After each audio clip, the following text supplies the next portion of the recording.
Sir अभी जो झारखंड की स्थिति बनी हुई है, इसको लेके क्या कहना चाहिए? तो क्योंकि लगातार बीजेपी के बड़े-बड़े दावे पेश किए जा आप किस हिसाब से रहे हैं। झारखंड ईडी के संबंध को लेके। आपको बताना है कि आप किस हिसाब से झारखंड की स्थिति के बारे में कर रहे हैं, मैं नहीं जानता हूँ। लेकिन मेरा हिसाब से तो झारखंड में किसी भी कोई विपरीत तरह का स्थिति नहीं है। झारखंड का स्थिति सामान्य है। दूसरा सवाल आपका ईडी से संबंधित है। ईडी तो पूरे देश के अंदर में छाया हुआ है, सिर्फ झारखंड ही नहीं। आप पश्चिम बंगाल की तरफ जाइए, आप बिहार जाइए, आप दिल्ली जाइए, आप तमिलनाडु जाइए, जिस भी स्टेट में जाइएगा आपको इन लोगों का उपस्थिति का मालूम आपको चल जाएगा। सर बीजेपी के बड़े दावे हैं कि इस बार लोकसभा चुनाव हो चाहे विधानसभा चुनाव हो, इस बार दोनों जगह पे झारखंड में जो है बीजेपी की एनडीए की सत्ता हो। इस पे क्या कहेंगे? इस पर हमको कुछ नहीं कहना है। मैं उनके दावे का काउंटर क्यों करूं? कोई अगर अपने मन के अंदर ख्वाबी पुलाव अगर बनवाता है, बनाने दीजिए। हकीकत हकीकत कुछ जो है वो सामने दिखेगा। आपकी सरकार आपके द्वार को जो आपने इतना बेहतर ढंग से पूरे झारखंड में जो है जन तक पहुँचे हैं, उस मामले को लेकर बीजेपी का कहना है कि वोट बैंक की राजनीति है। क्या कहेंगे सर? देखिए, कोई भी सरकार जब देश में हो चाहे प्रदेश में हो, जब सरकार बनती है, सरकार बनने के बाद सरकार जिस दल की सरकार बनती है, उस दल के हिसाब से जिन लोगों के लिए सरकार बनती है, उन लोगों के लिए सरकार अपना पॉलिसी अपना हिसाब से बनाते हैं, और बना पॉलिसी भी बनाते हैं और पॉलिसी एग्जीक्यूट भी करते हैं, धरातल में भी उतारने का काम अपने हिसाब से करते हैं। तो सरकार आपके द्वार कार्यक्रम जो हमारे यहाँ माननीय मुख्यमंत्री जी इस राज्य के जनता के लिए जो योजना बनाए हैं, जिस योजना को यहाँ के लोगों के जरूरत के हिसाब से बनना चाहिए, उस हिसाब से बनाए हैं। और सिर्फ बनाए ही नहीं है, उस योजना को वैसे व्यक्ति जिनके पीछे सरकार को खड़ा होना चाहिए या जो उस योजना का लाभ पाने का पात्रता रखते हैं, वहां तक पहुंचाने के लिए मुख्यमंत्री अपना कार्यक्रम कर रहे हैं। सर कोयला को लेके आपने एक बहुत बड़ी बात कही कि झारखंड में सिर्फ कालिक है और पूरे देश में जो है जगमग है, पूरा देश जगमग है। क्या ऐसा क्यों लगता है सर कि क्या यहाँ के सारे यूनिट जो है बाहर बिजली की? अभी तो आप देख ही रहे हैं स्थिति परिस्थिति देश के अंदर में क्या है। सही मायने में एक तरफ से लोग कहते हैं कि हम लोगों के लिए माइंस मिनरल्स जो है वो आशीर्वाद है, कि लेकिन अगर प्रैक्टिकली इस चीज को अगर देखिएगा तो आपको लगेगा कि हम लोगों के लिए माइंस मिनरल्स आशीर्वाद नहीं है बल्कि एक अभिशाप के रूप में है। माइंस मिनरल्स का सारा पॉलिसी केंद्र सरकार के माध्यम से बनती है, और एक तरह से सारा नियंत्रण केंद्र के पास ही होता है। राज्य के हिस्से में जो भी चीज आना है वो भी ससमय और नहीं के बराबर आते हैं। इसलिए राज्य में उनका जो अपेक्षित लाभ है राज्यवासी को या राज्य को नहीं मिलता है, ये हो गया। और दूसरे जगह आप देख रहे हैं, दूसरे जगह इसी कोयला को इस्तेमाल करके लोग अपना पावर बनाते हैं, पावर सप्लाई करते हैं। तमाम जगह में विद्युत का किसी तरह का कोई किल्लत नहीं है, इस्तेमाल करते हैं। सर इंडिया एयरलाइंस में जो स्थिति अभी बनी हुई है, जो सेनापति कोई समझ में नहीं आ रहा है कि कौन बनेंगे। तो क्या लगता है कि इसमें आप लोग का रोल क्या होगा? इसमें हम लोगों का रोल क्या होगा तो बाद में हम लोग स्पष्ट करेंगे। क्योंकि सीट शेयरिंग भी पूरी नहीं हो पाई है। अभी आपको नहीं, ऐसी बात नहीं है। आप थोड़ा इंतजार करिए, थोड़ा इंतजार करिए, वक्त को और थोड़ा नजदीक आने दीजिए, तो सारा चीज क्लियर हो जाएगा। आज हाँ। तो सीट शेयरिंग को लेके आज भी जो बैठक हुई थी, उसमें भी बहुत सारी चीजें तय नहीं हो पाई या कहीं ना कहीं बातें फिर से नहीं, ये सब चीजें थोड़ा समय तो लगता है, समय लगता है। और जब आप एक अलायंस लेकर के चलते, दल सिर्फ एक दल के अंदर में सिर्फ लेकर के दिक्कत होता है उम्मीदवारों को समझाने के लिए, तो ये तो कई दल मिला करके ये चीज कर रहा है।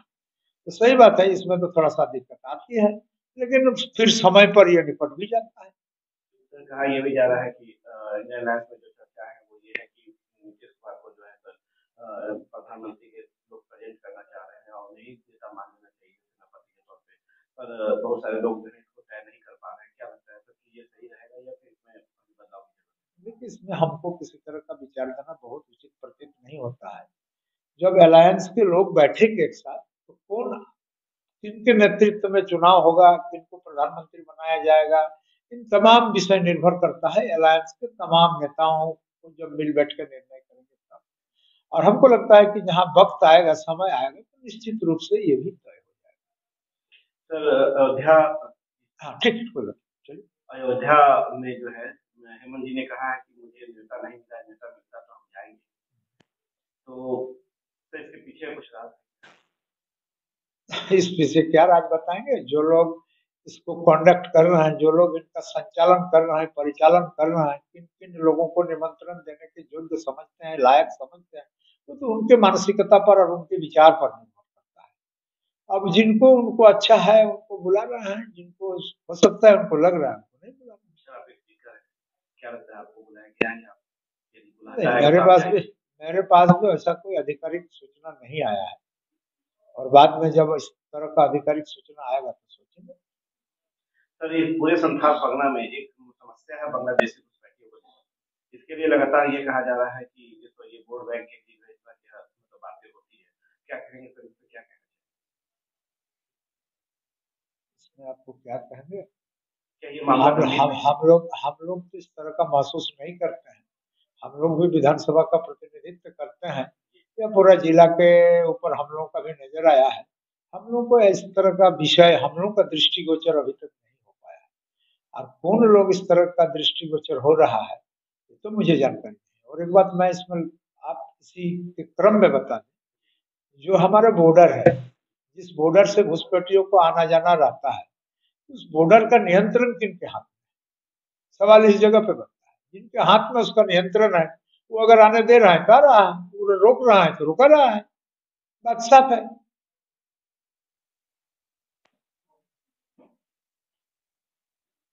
सर एक संदेश आगे वाले चुनाव को लेके लोकसभा चुनाव को लेके जनता की क्या हो?